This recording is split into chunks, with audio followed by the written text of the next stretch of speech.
What up, what up? It's your player partner checking in. 2 Chainz, and right now you're locked in to Jalen and Jacoby. Yeah.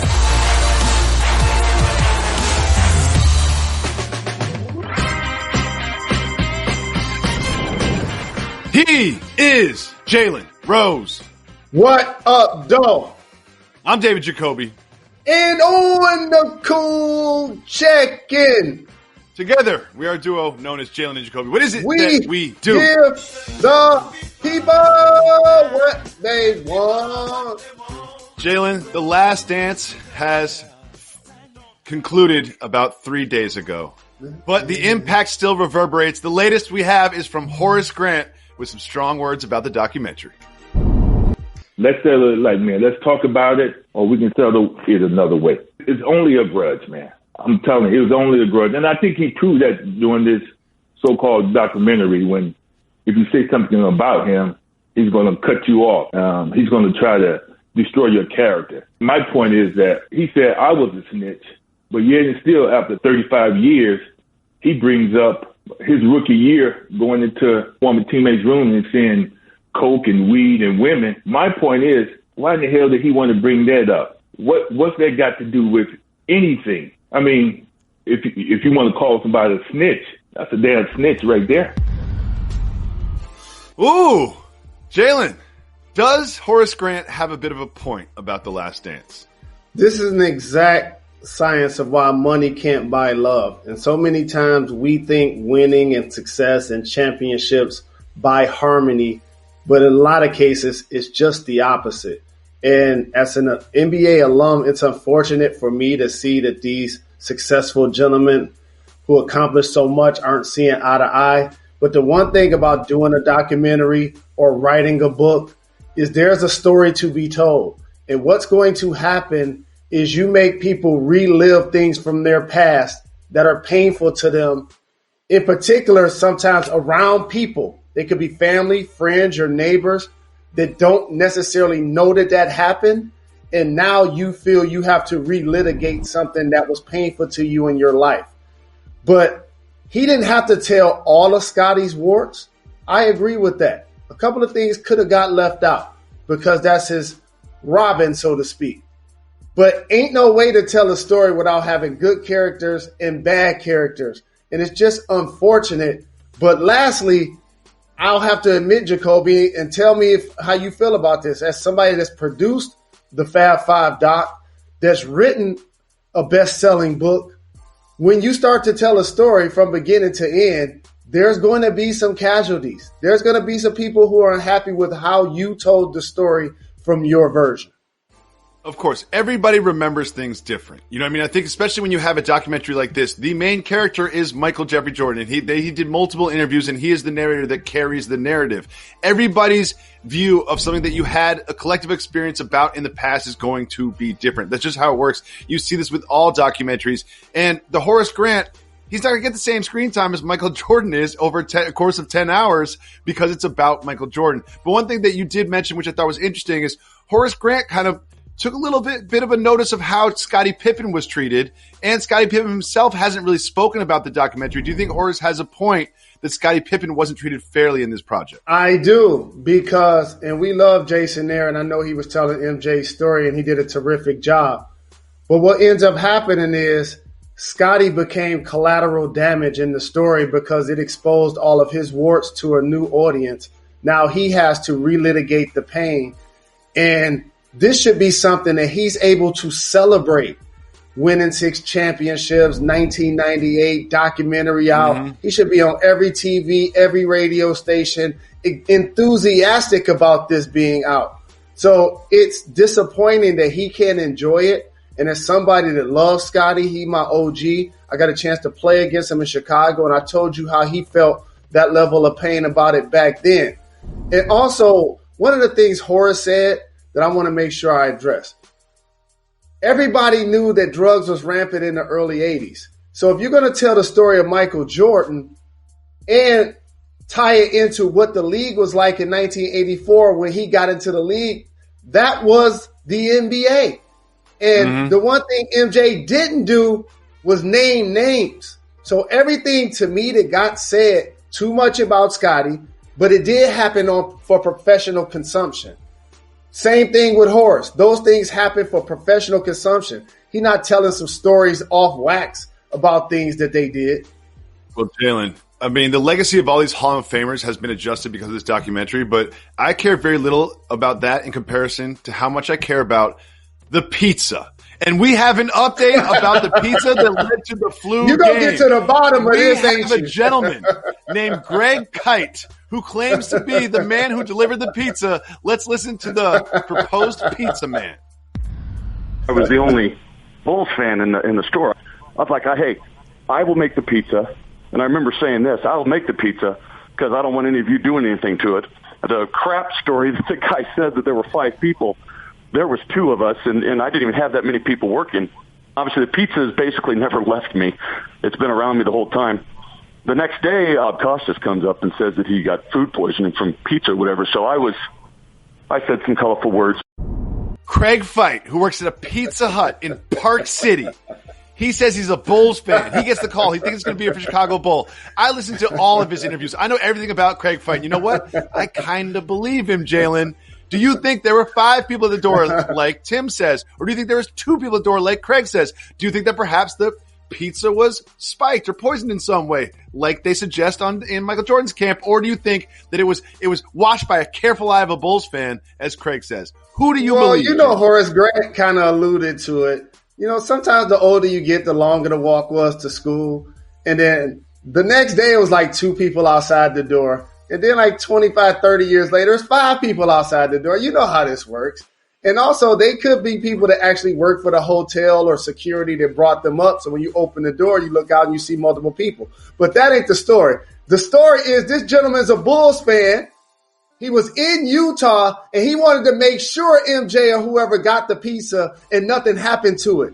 So it goes back to what I've been trying to tell the world forever. If you're out or in a hotel and it's past 11 and you're having drinks and you're gambling and you're smoking cigars, likely it's going to affect your stomach differently in 1998 than it would in 1993. What do you think about that? Well, here's what I know, and I'm going to represent all of the current and former pizza chefs around the world and say, when you really care about a pie,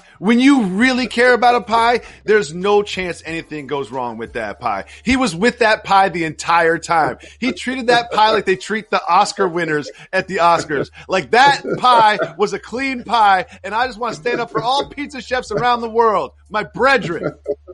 There's nothing we would ever do to compromise the pie, no matter who it's for. When we come back, the NFL has proposed some changes to the Rooney Rule. We'll detail that and much more as we keep it moving. 2 minutes, we'll be back.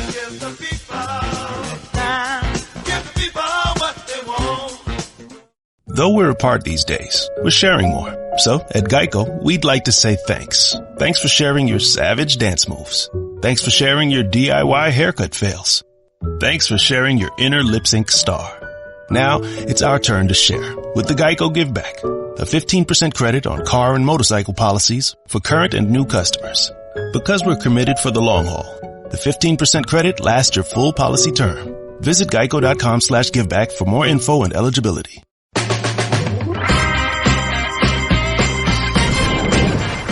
Welcome back to Jalen and Jacoby. Jalen, there's a lot in the news today. We can't get to it all. So this segment, you decide, but we discuss. It's time to keep it moving. If you want to discuss the topic, say hit the brakes. If not, me, you, and Method Man, keep it moving. We start with this, an adjustment to the Rooney Rule in the NFL. Keep it moving or hit the brakes. Well, they're not going to incentivize teams with draft position to hire minority coaches, but they are making some changes. Teams are required to interview 2 minority candidates for head coach vacancies and at least 1 for vacant coordinator positions. Jalen, the Rooney Rule hasn't been that effective to this point. Do you think this will change things in the NFL? I support the NFL trying to do something about a problem that they understand persists in their league as it relates to hiring minorities. And I strongly disagree with anyone, especially a black person, that feels like this isn't progress and this isn't the job you would want under these circumstances. Let me teach everybody something about corporate America. A lot of times you may be making a quota and you don't even realize it. The point is to get as many people in power as possible. And once that happens, then you do your deal. You take care of your business like Mike Tomlin did. You take care of your business like Flores is going to continue to do as he coaches in Miami, like Ozzie Newsome did in the front office for so many years with the Ravens. That's what you do. And so I'm actually disappointed that they're not also incentivizing teams to do so. I'm happy that it's going to be more coordinators getting meetings. But you know what? Eric Bieniemy is a coordinator of what team? Well, the Jalen, Kansas City Chiefs, who have the best team and the best record in the NFL. I would like to see the draft pick thing happen that was being discussed about the third rounders. I'm glad you brought up Eric Bieniemy because he had something to say about my new favorite player in the NFL, Clyde Edwards-Helaire. Keep moving or hit the brakes.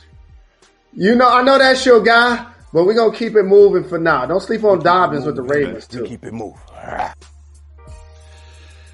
Ryan Fitzpatrick talked about what life would be like playing with Tua Tagovailoa. Keep it moving or hit the brakes.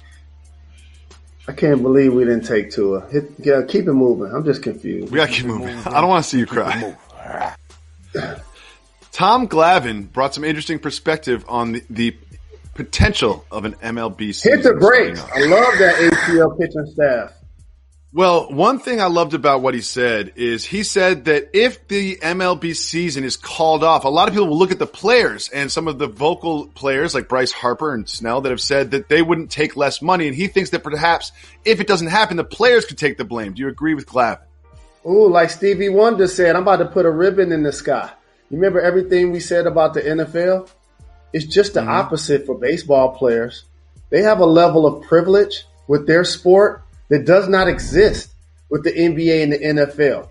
And if a player for one of those leagues came out and said some of the things you just acknowledged that those MLB players said, they would be getting killed in the media and by fans. But you know what else baseball have? The best union in sports and leverage. And usually it used to be hidden behind cold worlds like America's Pastime. But they don't have restriction after high school. They make 2 times more money than NFL players. You can sign a long-term contract for as many years as you want. They don't have a salary cap. They don't have a dress code. Remember the NBA was trying to give a dress code? They don't punish you for marijuana. I've been saying these things for years, Jacoby. Jalen, you know what? So I think we finally just figured out why Michael Jordan went to play baseball for all those reasons that you just listed. It had nothing to do with the death of his father. He made the same money. He made the same money. Speaking of Michael Jordan, in North Carolina, there's a hotel that's going to offer a replica of Michael Jordan's freshman hotel room. Hit the brakes. Keep moving. You've already decided to hit the brakes. Would you want to stay in a hotel that is a recreation of Michael Jordan's freshman dorm? I would not. But just think about collegiate sports. Just think about the fervor, the enthusiasm that fans and alums and supporters have for collegiate football and basketball. In particular, Michael, Jeffrey, Air Jordan. That room is going to stay full and sold out. It's going to be the highest priced room in the hotel, and it's going to be occupied all of the time. I still have PTSD from the conditions at my freshman dorm room. I do not want to relive that. Jalen, one thing the NFLPA wants to hit the brakes on is the potential of a return to action in the NFL. I'll explain after this. You got to give the people time. Give the people what they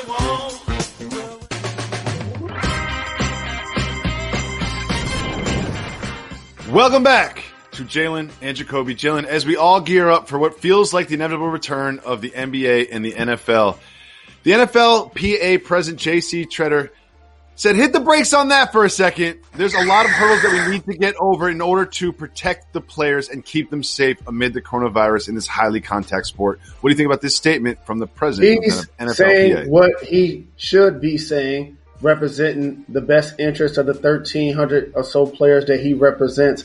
However, when he got done with that interview, he looked at his emails, he looked down at his text messages, and trust me, those players want to play football.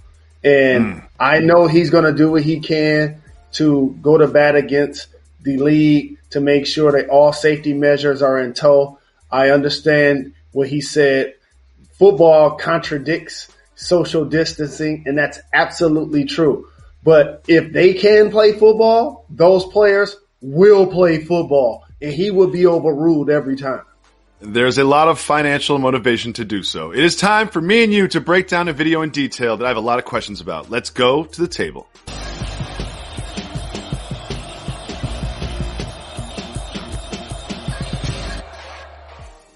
Jalen, check out this video of Jason Derulo. Simply, is this fake? Let's take a look. So he's using a drill to eat corn, something I've seen before, but watch his teeth, watch his teeth, watch his teeth. Oh! Is that fake? You have veneers. I think it's fake. Do you think it's fake?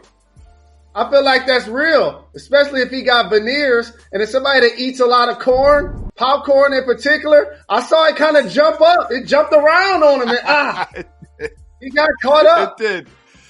We'll be back tomorrow at 4 o'clock. Right up next, you have Dan Levitard.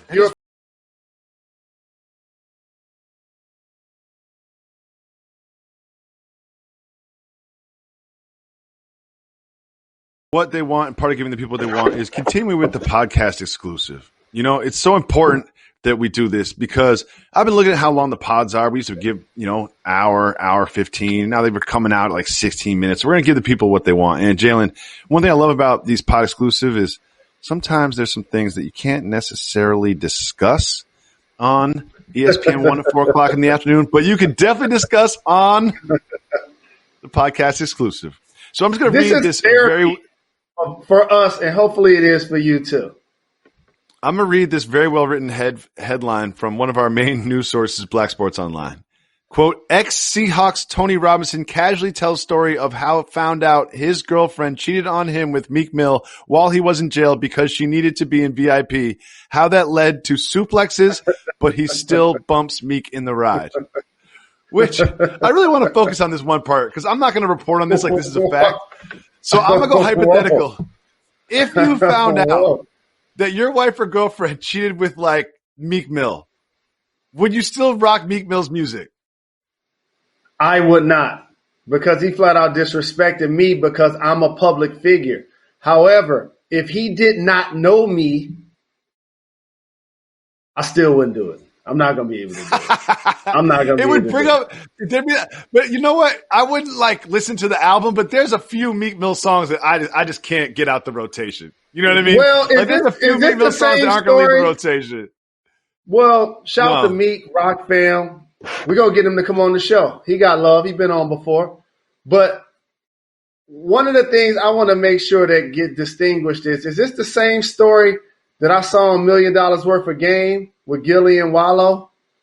And somebody said he got the code to his girlfriend's phone. He looked down at the phone. It was a 215 number, and it was Meek Mill. Is this that same story? Or is this a second Meek Mill story? I don't know. But you brought up something that's important. Is if let's say this is when my girlfriend wasn't my wife and she's not wearing a ring, okay? And the two of us are out with a group of friends at a bar or establishment. If some dude comes over and starts talking to my girlfriend, I have absolutely no problem with that. Because if I'm not standing next to her, they have no idea that we're even involved. We're just in two different locations. We're in two different sections of one location. Now, if you put your hand on her, if you're rude, if she says she has a boyfriend and you still persist, then there could be a problem. But I don't feel like somebody coming up to a very good-looking young woman and introducing themselves is disrespecting me if she's not wearing a ring. What do you think?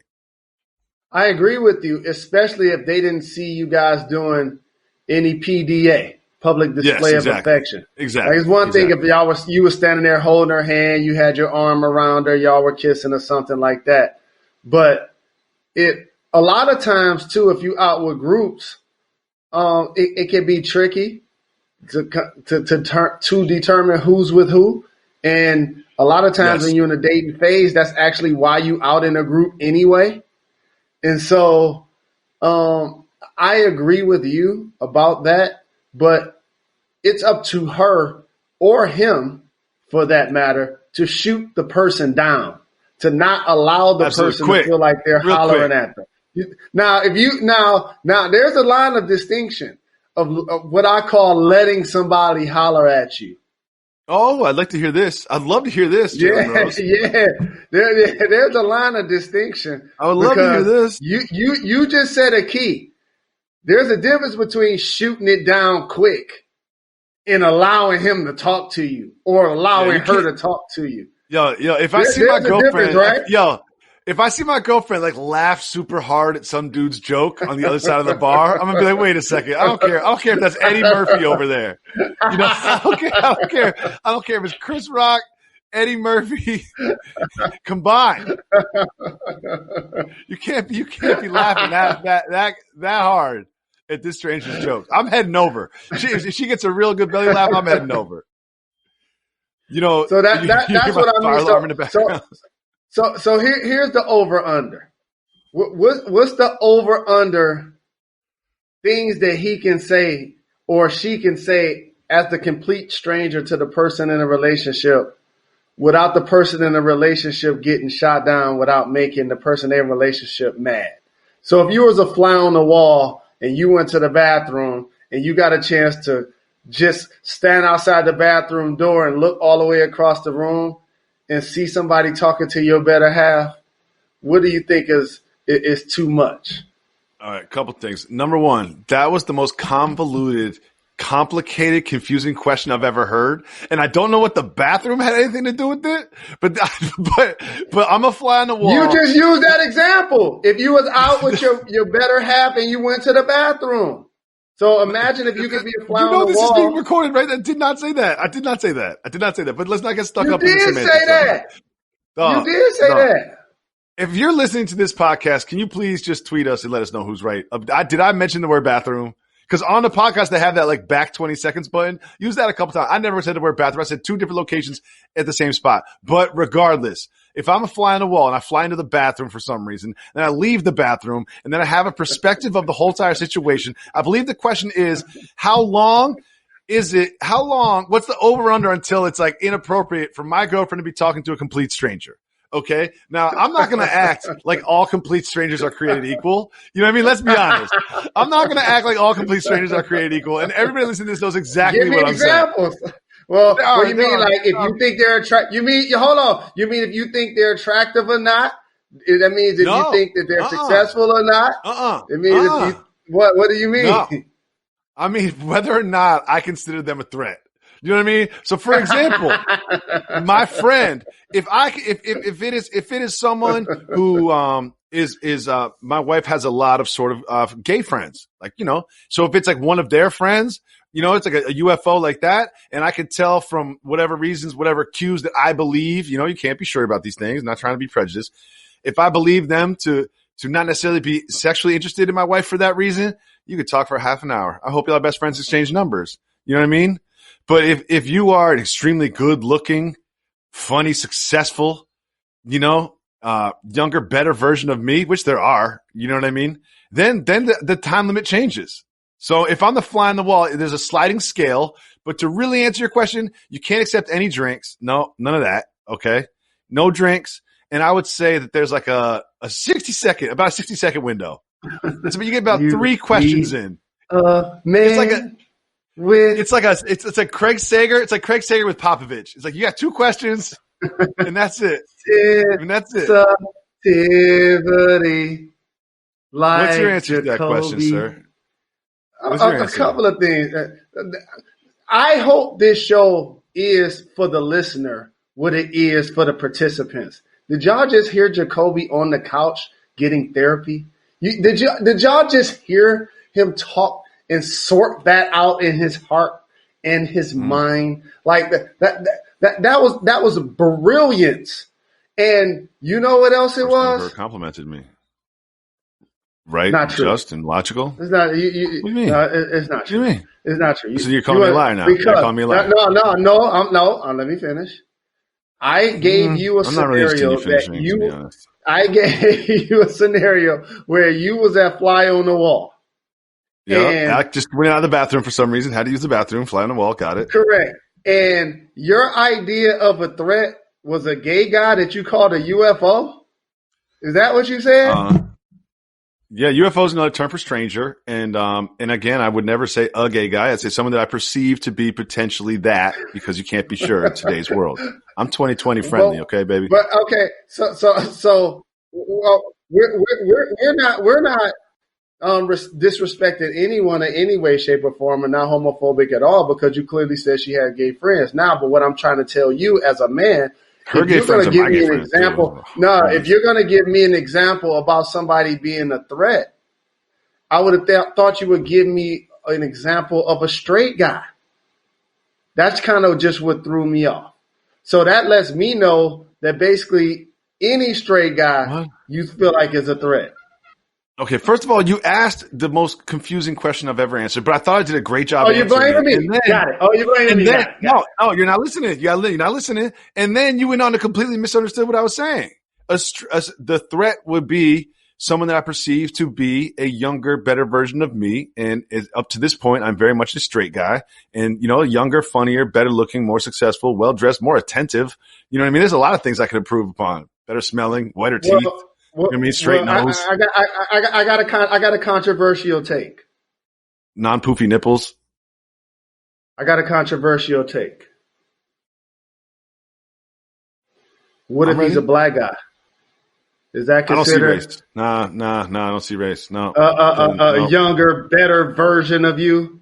Nah. Because when you say that, it sounds like a replica of you. It sounds like a replica of you. If you see somebody that looks like you, that's what you said. But a younger, better version with all of these attributes that you feel like you need to work on that's what you said. Okay. What's your question? So my question if I was a fly that is, went to the bathroom, then went to the bodega and bought a Dutch, and then went around the corner and made a payphone call, and then got in a cab and went across town, and then got in the subway, went back across town, and then planted his camera inside the club, and then looked at the camera on his phone as he walked across the Brooklyn Bridge. What would that see? Is that a question?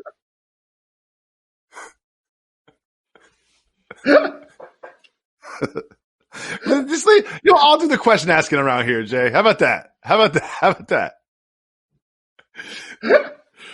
But to answer the question, I don't care if it's a black guy, white guy, whatever. Another thing is one thing I understood about myself is when I had I had a previous relationship with a girlfriend in college, and I was a little jealous. You know what I mean? And then, let me see. Did I just say that?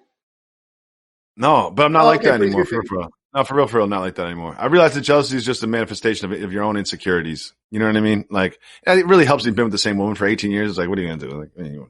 Exactly. Don't start patting yourself on the back like you so emotionally stable and you ain't. No, I am. You know you got to ride or die. So that's why you can be like that. Oh, it's easy. It's easy. But I'm trying to talk to everybody else. Not everybody's so lucky as I am. Not everybody hit the lottery like I do. That's what I'm trying to tell you. All of these, I'm trying to keep some game to them. These phony reasons, it's just so, man, I'm so responsible. No, it's because of her. Right. It ain't because of you.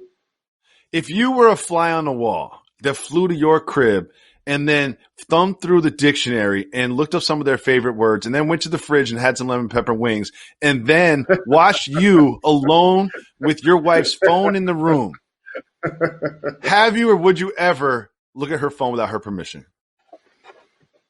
I have before because I've used it, but I'm past the point of trying to just go through her phone to see what she texting with her sisters and her mom and her work and all of that. Yeah. That's dumb. People that are doing that, that's a real good indicator. Real good indicator you're in the wrong relationship. Real good indicator you're in the wrong relationship. If you don't have your significant others, if you don't have their passcode, that's a real good indication you're in the wrong relationship. You should have all passcode. Yes. You know what else you should be able to do? You should also be able to give your significant other your phone, whether you're male or female, and not have to worry about it. You know what I mean? Like it's a bomb. Yeah. You shouldn't be looking over shoulders. You know what I mean? You should be pretty confident with that. Like y'all going to sleep and your phone in another room or it's still in the car. Yeah. The car. You wake up in the morning like, I'm going to go get some coffee. Go to the garage, check your text. Come back to the room. Where's the coffee? Act like you take it out the trash. Acting like you take it out the trash. You're going to get your phone. I would love if there was a dude, because the dudes always take out the trash, right? Dudes always take out the trash. You know, you would think that like women living single alone would just have just a whole apartment full of trash. Like, I don't know what to do with it. I don't know how to get it out the house. Well said. You know, it's like you're single women. They somehow manage to get the trash out to the side of the curb. You know, I don't know how that That's the happens. case. Men find ways to get the dishes washed too. I'm just Oh saying. yeah. Oh yeah, for real. And cook meals. Oh yeah, all this. This is not a one-way criticism. But I will say, it would be a boss move. So ladies and gentlemen, hit us up and let us know what you do with your phone at night. You know, What's the number? If you're in a relationship, what you do with your phone at night? No, I was thinking someone has the burner phone out at the curb next to the trash cans. You know what I mean? Because at least like twice a day you're going out there. In quarantine, I'm going out there like 4 times a day. Just go, I gotta go take out the trash. Oh, thank you so much, honey. You going out there, checking the burner. In peace and quiet, come back. See, that's the one place she's never going. You know what I mean? Go take a walk. Yeah. No problem. No, there's probably a bunch of dudes who use medicinal, but their significant others don't, and that's what they do out there. They got like a little bowl out there, you know. So I'm gonna take out the trash. Take 10 minutes. 10 minutes later, they come back and go right to the pantry to get some snacks. Oh, I wonder what's happening. And how about this? At home with the kids, you really got to take a walk or go outside to go blow. Yeah. You know. Jalen. Oh, man, that was hilarious. I'm glad we're giving the people what they want, because we got like a 15-minute TV show. You can't talk about these things, these important issues. You know, you really can't talk about these important issues. You know what I'm still mad about? I'm still mad about that you said that I mentioned the bathroom. I did not mention the bathroom. Just didn't mention it. Not what I. Somebody remind us. I don't know why that fly flew in the bathroom. I got to tell you one thing real quick, and I know this pod exclusive. Me? I traveled to Detroit on Saturday. I mentioned that to you. I wore a mask. I wore a shield. I wore glasses. I tried to keep myself protected. I was fortunate enough to be able to sit in first class. My seat was 4. I sat in 2 because it gave me more distance. But the problem is I sat in the aisle and I looked up straight in front of me. Both of the flight attendants not wearing masks. What? Not wearing masks. Not wearing masks. What? Not wearing masks. This was Saturday. You know, I've been to Target a couple times and people are not wearing masks. Yo, you know what? So can I say one thing? I want to hear your Target story. Course. For everybody listening to my voice, think of a mask like you think of a seatbelt when you get in your car. You need it. It's a law. Put it on. That's mandatory right now. Especially if you're coming across so many different people like flight attendants. You notice I'm not going to say the airline and I'm not going to say their names, but come on now. Please tell me what happened at Target. If you interact, especially if you interact closely with multiple people every hour, it's almost disrespectful and irresponsible not to wear a mask. One of the trouble I'm having with masks is getting them on my kids, man. It's just like they're uncomfortable. My kids don't even wear like sunglasses. You can't even put a baseball hat on my son. Like, they just don't like accessories. It's so hard to get them to keep the mask on, but I got a plan today. I'm gonna take them on a wagon walk. That's when I fill them on the wagon walk around, put all their masks on. And if wagon walks are great. One of these little dudes takes off their mask, going right to the cops, going right to the police officer. I'm not kidding. I'm going right to it because they won't listen to me. I'm dead. They hear from me all the time. They literally do not listen to anything I say. Don't touch that. Don't touch that. Don't touch that. Touches it. Like, what are you going to do? Controversial statement. You ready for this? Mm-hmm. That's another difference between you and I, because that's the last thing I would be able to do to my kids because they might get brutalized by the cops. There's been some concerning videos of late regarding that. But I think why are we seeing any videos of that? Why are we seeing any? Like, I'm seeing videos of cops in masks confronting black people and brown people because they're not social distancing. And all of a sudden that ends up you punching me, hitting me, slapping me, tackling me to the ground. It's very concerning. It's very concerning. Jalen, we have new information. I saw a video today of a UFO flying over the United Kingdom. No. Yeah, I did. Here you go. Yeah, again. I did. I'm gonna send it to you, but it's just further proof that 2020 hasn't been going great so far. So maybe we'll get the aliens now. You know what I mean? You don't have to send that to me. Between your aliens and your kangaroo apocalypse, I'll hold my breath.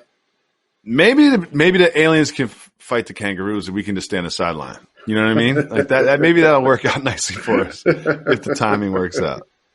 So Chad Johnson, Ocho Cinco, one of the local restaurants around him. This must be a place that he's a regular at. He got $37 worth of stuff from said restaurant, and then he tipped $1,000 on top. Jalen, you're a big tipper. Never seen you tip 1,000 on 37. Never seen you do that. But these special times call for special compensation. You ever gonna match the $1,000 on a $37? Yeah, bill? because you got you got old washed up version of Jalen. You got kangaroo Jalen. You ain't get retired number at multiple strip clubs across the country, Jalen. You didn't get him. So you didn't see those tip bills. I'm so happy. Those aren't tips. That's hush money. Chad. Those aren't tips. That's hush money. That's hush money. That's not a tip. Thank you for the service. That's you never met me. I was never here. Don't send me. I said thank you. I like that he's trying to spread cheer during the pandemic. I will implore everybody out there, if you have somebody that is essential to your life that isn't working, that does a service for you, whether it's salon, barber, etc., I would implore you, why don't you just give them a shout? And why don't you send them $50 for a cut? You know, just off principle. Why don't everybody do that for their favorite barber? Jalen, you've always people taught me that to work be in in regular sales. places. You've always said be a regular. So some of the places that I'm a regular at, I've sent them some tips. You know what I mean? A few $100s here and there. It's not what I would normally be spending. You know what I mean? I could do more. Right. But I'm just thinking of these people. You know, they take care of me for so long. You know what? But when I've spent this one establishment, I've probably given them $1,000 over the course of the pandemic. When I get in there, I don't want to pay for no drinks. You know what I mean? I can't wait for that to happen. I really want to see how that goes. Like, is this $1,000 credit or was that $1,000 a gift? I'm gonna find out real quick. That $1,000. So you gonna tell me it was hush money, but then you gonna try to make yours a gift. But you'll send $1,000 to essential bartenders in your neighborhood, little holes in the wall on the corner of your block that you be walking to, going to watch games and play the golf game. But then you don't send nothing to the staff. You know what I'm saying? You don't send nothing to a staff. No, that's not fair. Oh, that's not fair. No. I was very clear. Don't you accuse me of that. I sent it to the proprietor, and I said, spread this out amongst the staff. I was like, and I didn't even tell him who. You know what I mean? I was like, you know who. You know what I mean? Who is this? Your medicinal guy? Like, what are they spreading out? No, I don't have a medicinal guy. That's illegal in New York City, baby. That's illegal, man. I live in New York. That's illegal.